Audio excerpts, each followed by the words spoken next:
is enough said. Happy Monday, Heat Nation. Happy Miami Heat Media Day. It is your boy Ernest here. Back with another Miami Heat Talk video. I'm excited, you guys. Today was the official first day of the 2024-2025 regular season because we starting with Media Day. Now, before we continue this excitement, y'all, help your boy out. Click that like button. Don't forget to subscribe. We're pushing to 5,000 subscribers. Now let's rock and roll on another Miami Heat Talk adventure because, boy, do we got some things to talk about today. Media Day, you guys, was very exciting. I watched all the videos. I watched the interviews. You saw interviews given with Eric Spoelstra, Bam Adebayo, Tyler Hero. Jimmy Butler was a no-show. We'll get to that in just a moment. But I heard a lot of great things in this Media Day. Now, the pictures haven't come out. You saw some new looks. You know, nothing really set. We're getting excited because the regular season's around the corner. Preseason starts in about a week. So we're getting excited. And instead of having excitement and instead of having goosebumps, we're met with drama. Now, before we get to the drama, we're going to talk about the positive stuff. Because, like I said, Spo, Bam, Tyler gave some great interviews. Eric Spoelstra was letting us know that Nikola Jovic and Terry Rozier are fully healthy. They'll be ready for camp. He also did mention that Josh Richardson, even though is not 100% ready to go, he will still take part in training camp. That's a great thing, you guys. Josh Richardson is going to be a great help for this team. I know a lot of people don't realize this. Last year, he averaged 10 points a game off the bench. He knows this Miami Heat system. He can play multiple positions. He can guard multiple positions. He's one hell of a defensive player, and he can knock down the three-point shot. He's going to help you in given situations, especially when injury comes up. We also heard Spo make mention on how players did everything they were supposed to do in the offseason. Spo was checking in on players, making sure they were staying in shape, making sure they were, taking a big proponent on their games. That's a really good thing to hear as well because, this is the year. This is the year where the Miami Heat has to nut up or shut up. You either put another year on that banner or get really far in the playoffs. If you don't do that, this Heat team's going to be blown up. And when I say blown up, you're probably going to move Jimmy. You're probably going to move Tyler, most likely. So we don't really want to see that yet. We want to see this team continue to go. Give me a second. Anyways, my bad, guys. Anyways, so the next thing I wanted to talk about, Bam Adebayo. Bam Adebayo, he made a joke about, not wanting to be captain. We know Bam Adebayo doesn't really want to be given that mantle. He wants to play his game, be his own player. But they're giving him that captain position, you guys, because that is an incredible responsibility, and there's nobody else on this team that fits better than Bam Adebayo. He's the guy that night in, night out gives you everything he can. He embodies the Miami Heat culture. He is a Miami Heat player, so that's the guy that you want as your predecessor after Udonis Haslem leaves. So I really like the joke, but one of the things that he mentioned that popped my ear open, you guys, Kel'el Ware. Talking about the fact that now he finally has a 7-foot center to play next to. And notice he did have that before. He had that when he was playing with Kelly Olynyk and Myers Leonard. But like I've said before, you guys, Kel'el Ware is a different player.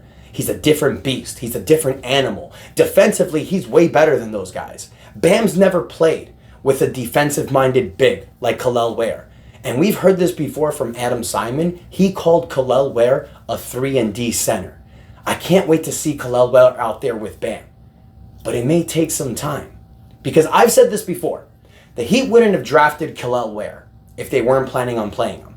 But Bam did mention something that was really true. Because remember, the Heat drafted Bam with their 14th pick in 2017.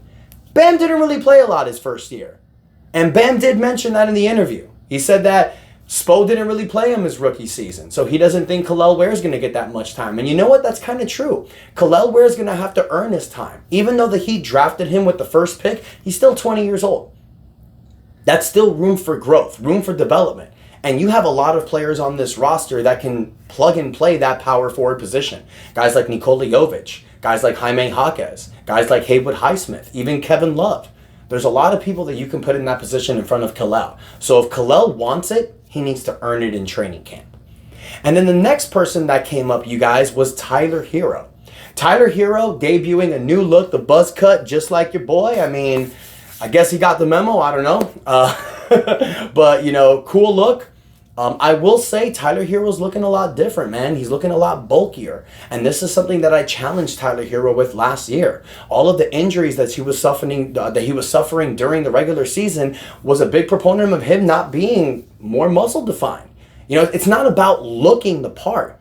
In the NBA, you guys, you're going to go to the paint and you're going to get busted. You're going to get bruised down. You need to have the size. I'm not comparing Tyler Hero to Michael Jordan, but for those people that have seen and heard, Michael Jordan said it multiple times. When he started these playoff series against Detroit, he was skinnier. He couldn't take that beating. So he built his muscle. He got stronger. And that helped him in those series. Tyler Hero gaining 12 pounds of muscle in the offseason, going from 188 pounds to about 201 pounds like he mentioned, that's a big deal. That may help him.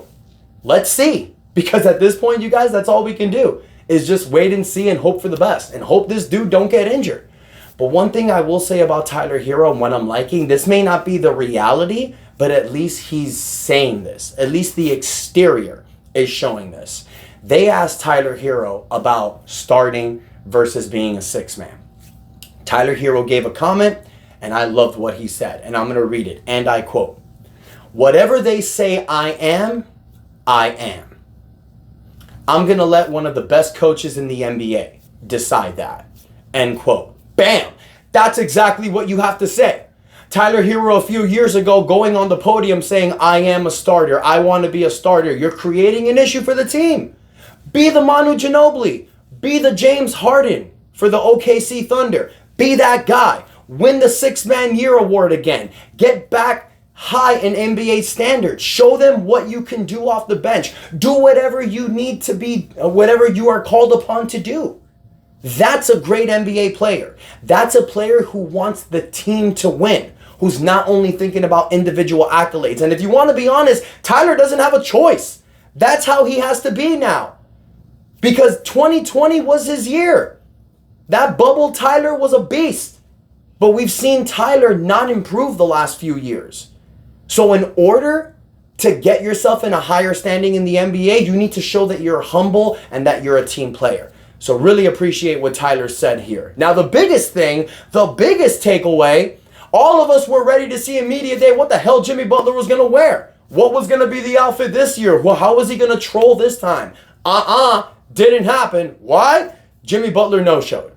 Now, technically, he didn't no-show, you guys. He's in Paris. He's having flight difficulty. He had like an issue with his flight, so he wasn't able to make it here on time. I call BS. I don't believe any of that. I think you know the date. You know the date. You know the date. Get here on Saturday. Get here 2 days before. Get here the day before. What this is doing, and you know what? It may not be that, because Spo said in the interview that the Heat and Jimmy Butler are fine. But those are words. Words are just useless things that come out of people's faces that don't mean anything sometimes. So I don't believe that just because Spo said that. And for people that are in the internet defending Jimmy Butler, cool, but I don't think that's good. I think having the contract dispute that you had this past offseason, not getting your extension, Pat Riley saying what he said about you at the press conference at the end of the season, and the fact that you don't show up to media day, say that you're late, fine, but you don't show up to media day. That right there, you guys, is a lot of red flags. Now, at the end of the day, this doesn't mean that Jimmy Butler is going to be traded. This doesn't mean that there's a problem between the Miami Heat and Jimmy Butler. But this looks bad. It's all bad. Is this Jimmy Butler trolling? Maybe that's what it is. Maybe that's Jimmy Butler saying, you know what, all of these people are doubting us. All of these people are saying that me and the Heat got problems. You know what? I'm just going to troll a little bit. I'm just going to show up late. He's not showing up to media, but he's going to be there for the training camp facilities. Maybe that's what this is. So Heat Nation, I want to hear from y'all.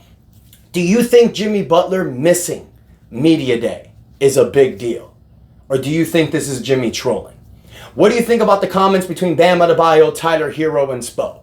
What do you think about Tyler's comments, Bam's comments? I'm really interested on what you guys have to say in the comments. Don't forget to like the video. Don't forget to subscribe to the channel, you guys. We're pushing to 5,000 subscribers. And remember, if we get to 5,000 subscribers by the beginning of the NBA regular season, I will do a $50 giveaway on a live video. Because always remember, if you're not first, you're last.